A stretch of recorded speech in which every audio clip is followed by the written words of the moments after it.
Chandu cinema బాగుందబ్బా.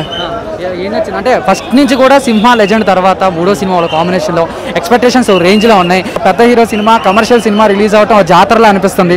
Cinema వీడు first time అక్కడ gate కాకుండా ఇక్కడ గేట్ ఓపెన్ చేసినంటే చూసుకో.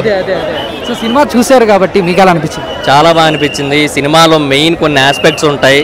బాలకృష్ణ గారి డైలాగ్ డెలివరీ కావచ్చు, యాక్షన్ సీన్స్ కావచ్చు, బ్యాక్గ్రౌండ్ మ్యూజిక్ కావచ్చు, cinematography main slow motion shots ఉంటాయి చూడు, అవి అయితే టాప్ లెవెల్ ఉంటాయి.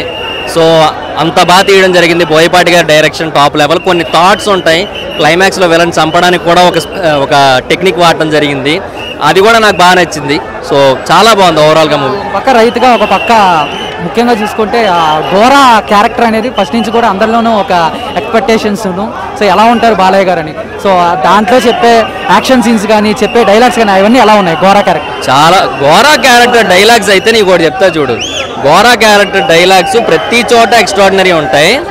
బాలయ్య బాబు డైలాగ్స్ అంటే నార్మల్ వెర్షన్ డైలాగులు కూడా రాసిన ఎం రత్నం గారికి హ్యాట్స్ ఆఫ్. ఆయనే రాసి ఉంటారు అనుకుంటున్నాను నేనైతే, మాటలు ఆయనే.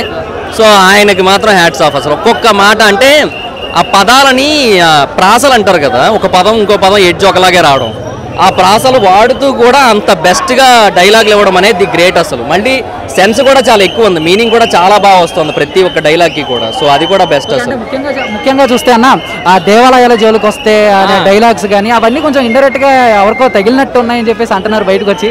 ఏమో నాకేం అలా అనుకోలే, నేను అలా అనుకోలే. కానీ నాకు ఏమనిపించిందంటే హైందవ ధర్మం కోసం, సనాతన ధర్మం కోసం, దేవాలయాల గొప్పతనం కోసం, మన పూర్వీకులు ఇంతకుముందు దేవాలయాలు నిర్మించేటప్పుడు ఎలాంటి గొప్ప గొప్ప ఆలోచనలతో నిర్మించేవారు, ఇలాంటివన్నీ కూడా క్లియర్గా చెప్పారని అనిపించింది తప్ప నాకు దాన్ని నెగిటివ్గా అయితే నేను చూడలే. కరెక్ట్గా బాలకృష్ణ గారిని కరెక్ట్గా చూపించాలన్నా కరెక్ట్గా వాడాలన్నా బోయపాటి గారికే సాధ్యమని ఆల్రెడీ రుజువు చేశారు కొంతమంది అన్నారు. సో ఈ సినిమా ఎంతవరకు? అసలు ఒక 200 టైమ్స్ రుజువు చేసింది ఆ మాటని.